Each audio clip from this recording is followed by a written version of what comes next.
ദൈവനാമത്തിന് മഹത്വമുണ്ടായിരിക്കട്ടെ. പരിത്രാണ പ്രഭാഷണത്തിലേക്ക് സ്വാഗതം. പ്രാർത്ഥിക്കാം. ദൈവമായ കർത്താവെ, ദൈവത്തിൻ്റെ വചനം ധ്യാനിക്കുന്നതിനും പഠിക്കുന്നതിനും ജീവിതത്തിൽ പ്രാവർത്തികമാക്കുന്നതിനും ഞങ്ങളെ സഹായിക്കണമേ. യേശുവിൻ്റെ നാമത്തിൽ തന്നെ ആമേൻ. പരിത്രാണ പ്രഭാഷണത്തിൽ ഇന്ന് ജൂലൈ മാസം 6-ാം തീയതി ഞായറാഴ്ചയിലെ പഠന വിഷയമായ ജീവിതം ജീവൻ്റെ ഉടയവന് എന്ന വിഷയമാണ് നമ്മൾ ചിന്തിക്കുന്നത്. ഈ ഞായറാഴ്ച ദശാംശ സമർപ്പണ ഞായറായി സഭ വേർതിരിച്ചിരിക്കുകയാണ്. വിശുദ്ധ മർക്കോസിൻ്റെ സുവിശേഷം 12-ാം അധ്യായം 41 മുതൽ 44 വരെയുള്ള വാക്യങ്ങളാണ് വിശുദ്ധ ഏവങ്കേലിയനായി നിശ്ചയിച്ചിരിക്കുന്നത്. സുഹൃത്തുക്കളായ 2 ചിലന്തികൾ അവർ വല കെട്ടിയിരിക്കുന്നത് 2 ദേവാലയങ്ങളിലാണ്. അവർ തമ്മിൽ കണ്ടുമുട്ടിയപ്പോൾ കുശലാന്വേഷണത്തിൽ ഒരു ചിലന്തി പറഞ്ഞു, ഞാൻ വല കെട്ടിയിരിക്കുന്നത് ഒരു മാർത്തമ്മ പള്ളിയിലെ പ്രസംഗപീഠത്തിൻ്റെ അടിയിലാണ്. ശബ്ദവും ബഹളവും മേശമേലുള്ള അടിയുമൊക്കെ കാരണം എനിക്ക് വിശ്രമിക്കാനും ഉറങ്ങാനും ഒന്നും സാധിക്കുന്നില്ല. അപ്പോൾ മറ്റേ ചിലന്തി പറഞ്ഞു, ഞാനും ഒരു മാർത്തമ്മ പള്ളിയിലാണ് വല കെട്ടിയിരിക്കുന്നത്, പക്ഷേ ഞാൻ വല കെട്ടിയിരിക്കുന്ന ഒരു പൂവർ ബോക്സിലാണ്. അതുകൊണ്ട് എനിക്ക് ഉറങ്ങാൻ സാധിക്കുന്നു, യാതൊരു ശല്യവുമില്ല, എനിക്ക് വിശ്രമമാണ്, ആരുടെയും ശല്യമില്ല. ഇന്ന് ദാനാർപ്പണ ദിവസമായി നമ്മൾ വേർതിരിച്ചിരിക്കുകയാണ്.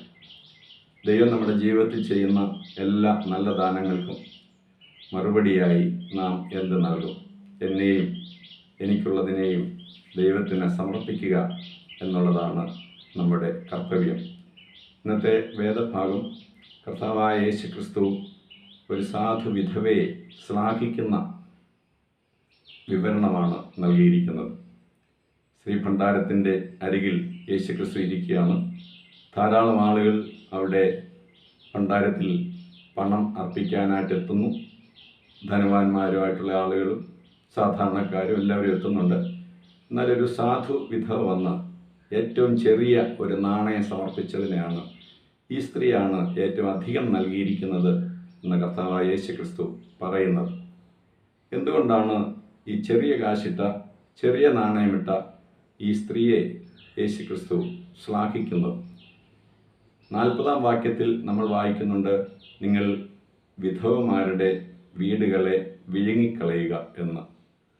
വിഴുങ്ങിക്കളയുന്നു എന്നുള്ള പ്രയോഗം കൊണ്ട് അവോയ്ഡ് ചെയ്യുന്നു എന്നൊരു അർത്ഥവും നമുക്ക് എടുക്കാവുന്നതാണ്. നിങ്ങളവരെ പരിഗണിക്കാതിരിക്കുന്നു. പലപ്പോഴും സാമ്പത്തിക കാര്യങ്ങളൊക്കെ ഇടവകയുടെ നടത്തിപ്പിന് ഇങ്ങനെ സാധുക്കളെയും വിധവകളെയും എന്ന് നമ്മൾ പരിഗണിക്കാറില്ല. അങ്ങനെ പരിഗണിക്കപ്പെടാതെ പോകുന്ന ഒരു സ്ത്രീയെയാണ് യേശുക്രിസ്തു ഇവിടെ പ്രോത്സാഹിപ്പിക്കുന്നത്. യേശുക്രിസ്തു പറയാണ്, ഈ സ്ത്രീയാണ് ഏറ്റവും അധികം സംഭാവന നൽകിയത്. എന്തുകൊണ്ടാണ് യേശുക്രിസ്തു അങ്ങനെ പറഞ്ഞത്? ആ പണത്തിൻ്റെ വലിപ്പത്തിലല്ല, ആ പണം ഉണ്ടാക്കുന്നതിന് ആ സ്ത്രീയുടെ വേദന, കഷ്ടപ്പാടിനെയാണ് യേശുക്രിസ്തു ശ്ലാഘിക്കുന്നത്.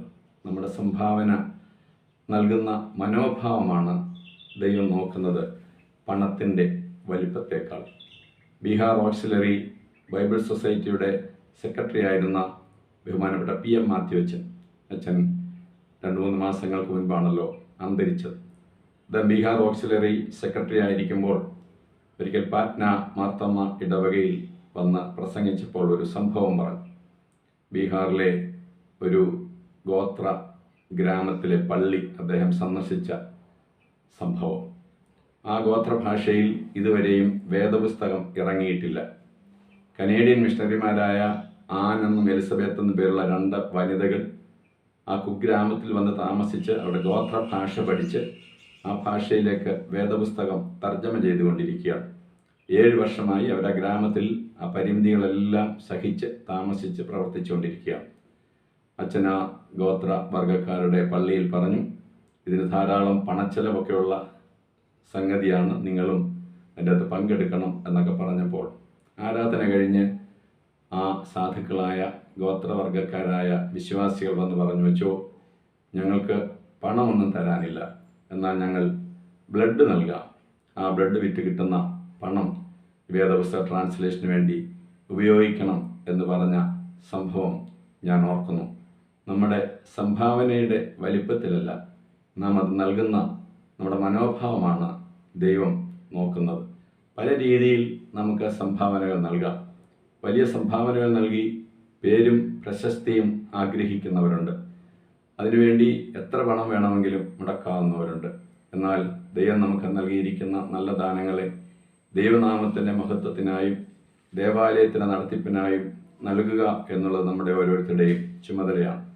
ചില ആളുകൾ ചോദിക്കാറുണ്ട്, പള്ളിക്ക് എന്തിനാണ് പണം? ധാരാളം പണമുണ്ടല്ലോ എന്നൊക്കെ പറഞ്ഞ് ദേവാലയത്തിൻ്റെ പ്രവർത്തനങ്ങളെ എതിർക്കുന്നവരുണ്ട്. മാർത്തോമാ സഭയിൽ ഓരോരോ ആവശ്യങ്ങൾ പ്രത്യേകമായ കവറുകൾ നൽകുമ്പോൾ മുഖം ചുളിക്കുന്നവരുണ്ട്. നൽകപ്പെടുന്നതിൻ്റെ പകുതി കവറുകൾ പോലും തിരികെ വരുന്നില്ല എന്നുള്ളതാണ് ഒരു യാഥാർത്ഥ്യം. ഞാൻ കഴിഞ്ഞ 40 വർഷങ്ങളായി മാർത്തോമാ സഭയിലെ വിവിധ ഇടവകളിൽ വികാരിയായി പ്രവർത്തിച്ചു. എന്നെ വളരെയധികം സന്തോഷിപ്പിച്ച ഒരു സംഭവം, ഒരു സാധാരണ മാർത്തോമാക്കാരൻ 10,000 രൂപയിൽ താഴെ രൂപയ്ക്ക് ജോലി ചെയ്യുന്ന ഒരു വ്യക്തി എല്ലാ സ്തോത്രാഴ്ച കവറുകളിലും അദ്ദേഹത്തിൻ്റെ വരുമാനത്തിനപ്പുറമായ തുക 1000-ഉം 2,000-ഉം ഒക്കെ സമർപ്പിക്കുന്ന പതിവ് ഞാൻ അറിഞ്ഞുകൊണ്ട് ഞാൻ അദ്ദേഹത്തോട് ചോദിച്ചു, എങ്ങനെയാണ് ഇത്രയും പണം ഈ കാര്യങ്ങൾക്ക് വേണ്ടി സംഭാവന നൽകാൻ സാധിക്കുന്നത്? വളരെ ചെറിയ വരുമാനമുള്ള ഒരു സാധുവായ വിശ്വാസി. അദ്ദേഹം പറഞ്ഞു, അച്ചോ, നമ്മളൽപ്പം ഞെരുങ്ങിയാലും വടക്കേ ഇന്ത്യയിലെ സുവിശേഷ പ്രവർത്തനങ്ങൾ നടക്കണം. നമ്മളൽപ്പം ഞെരുങ്ങിയാലും നമ്മുടെ മന്ദിരങ്ങളിൽ താമസിക്കുന്ന മാതാപിതാക്കൾ ഭക്ഷണം കഴിക്കണം. അതിനുവേണ്ടിയാണ് അദ്ദേഹത്തിൻ്റെ വരവിനപ്പുറമായി ദൈവനാമത്തിൽ സമർപ്പിക്കുന്നത്. ഈ ദശാംശ വിഹിത സമർപ്പണ സ്തോത്രകാഴ്ച നടത്തുന്ന ഈ ദിവസം പ്രിയ വിശ്വാസികളെ, നമുക്ക് നമ്മെ തന്നെ ദൈവകരങ്ങളിലേക്ക് സമർപ്പിക്കാം. നമ്മുടെ പണം മാത്രമല്ല, യേശുക്രിസ്തു പറയുകയാണ്, ആ സ്ത്രീ അവൾക്കുള്ളത് മുഴുവൻ സമർപ്പിച്ചു എന്ന് പറയുമ്പോൾ പണം മാത്രമല്ല, തൻ്റെ ജീവിതവും എല്ലാം ദൈവം നമുക്ക് നൽകിയിരിക്കുന്നതെല്ലാം ദൈവനാമത്തിന് മഹത്വത്തിന് വേണ്ടി സമർപ്പിക്കുവാനായി ദൈവം നമ്മിൽ നിന്നും ആഗ്രഹിക്കുന്നു. കണക്ക് നോക്കാതെ ദൈവകാര്യങ്ങൾക്ക് വേണ്ടി കൊടുക്കുക എന്നുള്ളതാണ് ഒരു വിശ്വാസിയുടെ ചുമതല. നമ്മുടെ കഴിഞ്ഞ തലമുറ അവരുടെ വരവിനപ്പുറമായി ദൈവകാര്യത്തിന് വേണ്ടി സഭയ്ക്ക് വേണ്ടി നൽകിയതിൻ്റെ ഫലമായിട്ടാണ് സഭ ഇത്രയും വളരുവാൻ ഇടയായത്. എന്നാൽ ഇപ്പോൾ നമ്മൾ സാമ്പത്തികമായിട്ടൊക്കെ വളരെ ഉയരത്തിലാണെങ്കിലും മുൻപുണ്ടായിരുന്നതുപോലെ നൽകുന്നുണ്ടോ എന്ന് നാം നമ്മെ തന്നെ പരിശോധിക്കേണ്ടതാണ്. ജോൺ വെസ്ലിയെക്കുറിച്ച് ഇപ്രകാരം വായിച്ചിട്ടുണ്ട്. അദ്ദേഹം ഓക്സ്ഫോർഡ് യൂണിവേഴ്സിറ്റിയിൽ പഠിക്കുമ്പോൾ അദ്ദേഹത്തിൻ്റെ സ്റ്റൈബൻഡ് 30 പവനായിരുന്നു. ആ 30 പവനിൽ അദ്ദേഹം 28 അദ്ദേഹത്തിൻ്റെ ചെലവിന് വേണ്ടി ഉപയോഗിച്ചു. 2 പൗണ്ട് ദേവാലയത്തിന് സംഭാവന നൽകി സുവിശേഷ വേലയ്ക്ക്. അദ്ദേഹത്തിൻ്റെ വരുമാനം 60 ആയപ്പോഴും 28 പൗണ്ടിൽ അദ്ദേഹം ജീവിച്ചു. ബാക്കി സുവിശേഷ വേലയ്ക്ക് നൽകി. 120 ആയപ്പോഴും 28 അദ്ദേഹത്തിൻ്റെ ചെലവിന് വേണ്ടി എടുത്തു. ബാക്കി സുവിശേഷ വേലയ്ക്ക് നൽകി. അങ്ങനെ കണക്ക് നോക്കാതെ ദൈവനാമത്തിൻ്റെ മഹത്വത്തിന് വേണ്ടി നൽകുക എന്നുള്ളത് നാം ദൈവത്തോട് ചെയ്യുന്ന, ദൈവം നമ്മോട് ചെയ്തിരിക്കുന്ന അനുഗ്രഹങ്ങൾക്കായി നാം പകരം ചെയ്യുന്ന വലിയൊരു കൃതജ്ഞതയുടെ പ്രകടനമായി ദൈവം പരിഗണിക്കും. അതുകൊണ്ട് ഈ ദിവസം നമുക്ക് നമ്മെ തന്നെയും നമുക്കുള്ളതിനെയും ദൈവസന്നിധിയിൽ സമർപ്പിക്കാം. ദൈവനാമഹത്വത്തിന് വേണ്ടി കൂടുതലായിട്ട് കൊടുക്കാം, അധ്വാനിക്കാം. ദൈവം തൻ്റെ പരിശുദ്ധാത്മാ മൂലം നമ്മെ സഹായിക്കട്ടെ.